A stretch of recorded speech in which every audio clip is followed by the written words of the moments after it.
All right, and welcome to the $246,581.71 case study. I'm your host, Ryan Kirk. Now let's get into the case study.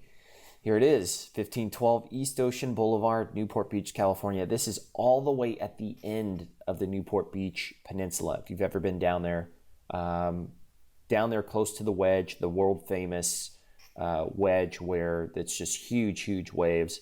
And you've got boogie boarders and surfers and all different types out there riding those. So this property here, you can see from the right photo, the interior, cute, quaint, small little beach cottage, right? Not really. It did need cosmetic upgrades, but you always want to look at what's the highest and best use for this lot, for this dirt, right? And the zoning is single family, so you can't go dense and build, condos or an apartment complex. But if you look at the trend of the new construction in the area, what does the trend tell you? What's happening? Well, a lot of these beach cottages are being torn down, and 3,500 square foot, or 3,500 or 3,600 square foot houses are being built brand new. And then they're reselling for 3.5 million. That's the trend. So then you just reverse engineer that. Okay, so if you take one of the houses that was just built and sold, what did it sell for? Well, in this case, it sold for 3.5 million. Okay, so let's put in 3.5 million for the ARV. And then you should add the comp in Flip Logic too. But now, how big was it? Well, it was, and I think it was 3,600 square feet. So let's put in 3,600 square feet in the new construction. Okay. Now, about how much would it cost to build this new construction? Well, rule of thumb for luxury, flat lot, new price per square foot to build new construction would be about $200 a square foot. Okay, great. Put in $200 a square foot. Gives you $600,000 in repairs, right? Now, we want to know what should we pay for it? Well, let's reverse engineer it. What do we think we could have an investor, builder, developer, what would they pay for this?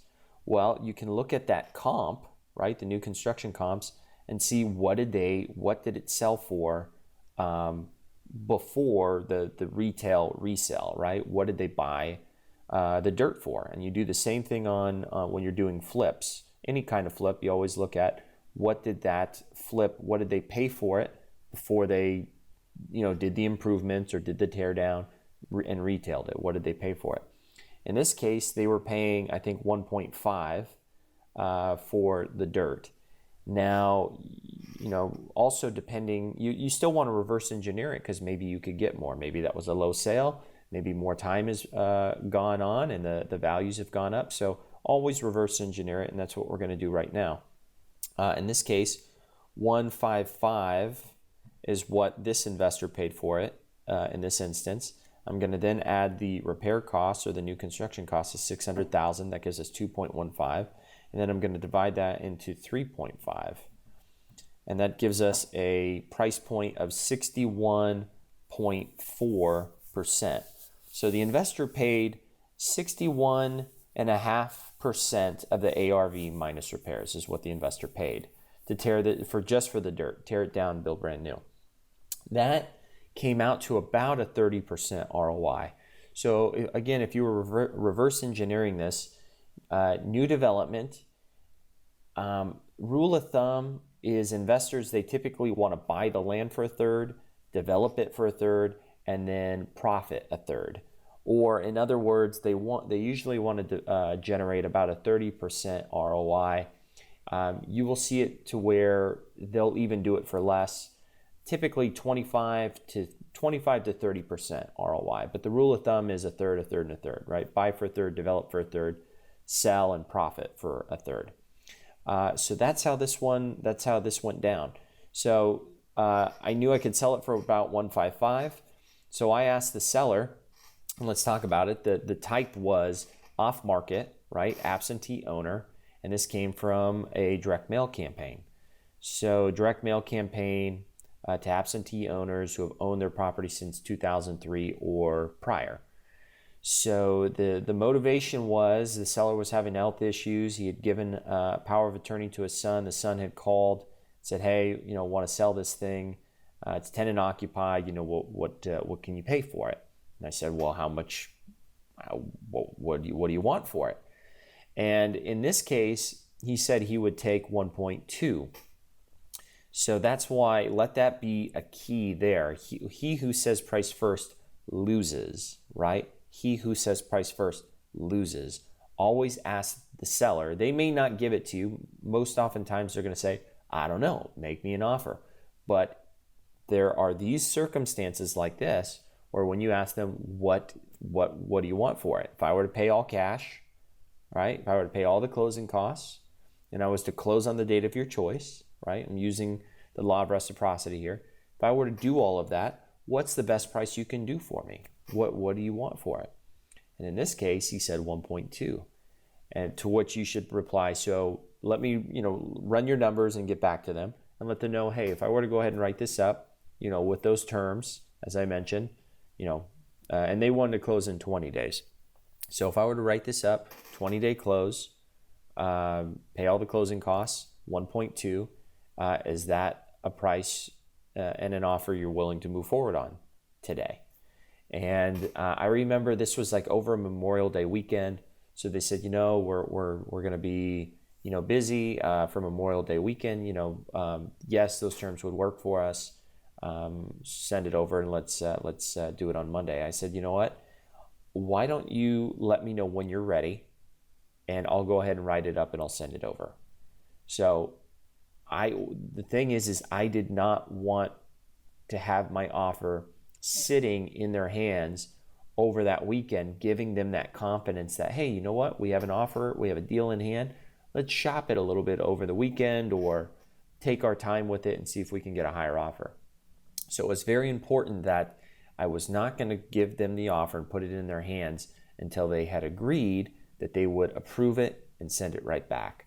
So after that weekend had gone by, followed up, "Hey, are you guys ready to move forward yet?" And they were still a little busy. They had settled in by, I think, that Wednesday, because it was the long weekend through Monday. And so Wednesday, I believe they were ready to move forward. So I sent the offer over that day. They signed it, sent it back. Boom. Had it in hands for $1.2 million. So I knew, and I was confident enough to write it up with no contingencies. And I did use my own cash for the deposit. So I did wire that in.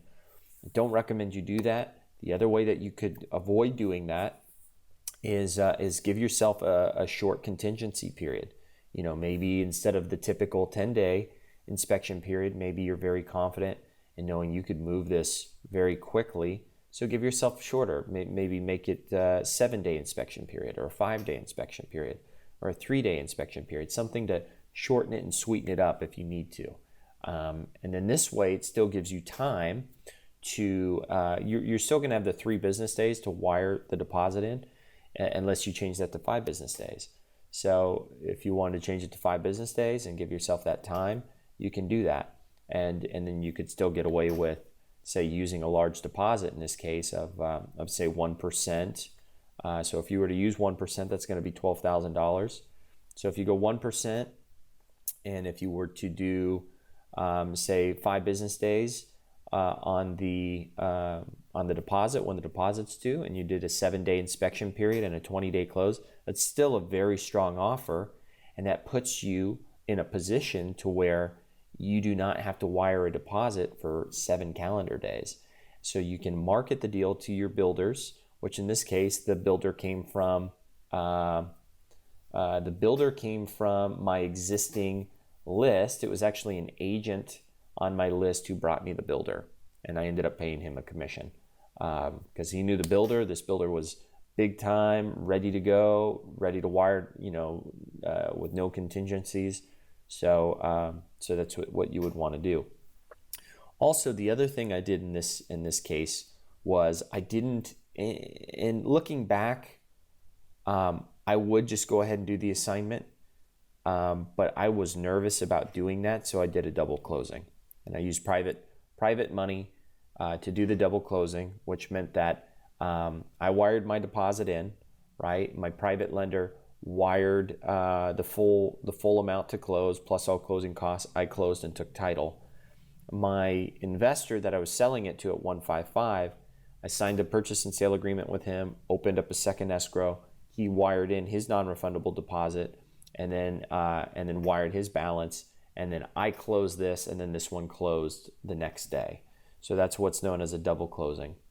And again, the reason why I did that was because I was nervous that once I was in escrow, even though he would have wired a non-refundable deposit, I was nervous that he would look at how much I was going to make it as an assignment fee, and that he would give me a hard time, even though he had so much profit in the deal that it wouldn't have mattered to him.